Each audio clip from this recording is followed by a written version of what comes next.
15મી August સ્વાતંત્ર્ય પર્વની રાપર ખાતે ઉજવણી કરવામાં આવી હતી। વાગડ વિસ્તારના રાપર શહેર અને તાલુકાના ગ્રામ્ય વિસ્તારોમાં ઉજવણી કરાઈ હતી। રાપર તાલુકા મામલતદાર કચેરી ખાતે નાયબ મામલતદાર સંજય પટેલના હસ્તે ધ્વજવંદન કરાયું હતું। નગરપાલિકા કચેરી ખાતે પ્રમુખ ચાંદ વિંડેના હસ્તે રાષ્ટ્રધ્વજને સલામી અપાઈ હતી। રાપર કોર્ટ ખાતે પ્રિન્સિપાલ સિવિલ જજ તેમજ વકીલોના હસ્તે ધ્વજવંદન કરાયું હતું। રાપર પોલીસ મથક પીઆઈ પીએસઆઈના હસ્તે રાષ્ટ્રધ્વજને સલામી અપાઈ હતી।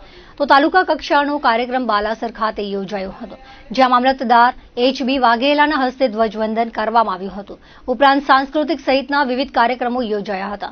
તો અયોધ્યાપુરી અને વિકાસવાડી શાળામાં સાંસ્કૃતિક કાર્યક્રમો યોજાયા હતા। રાપર તાલુકા પંચાયત, સબ જેલ તેમજ વિવિધ સરકારી કચેરીઓ ખાતે ધ્વજવંદન કાર્યક્રમ યોજાયો હતો। આજનો આ દિવસ આપ સૌની હાજરીથી ખાસ બનેલો છે અને યાદગાર બની રહેશે હંમેશા।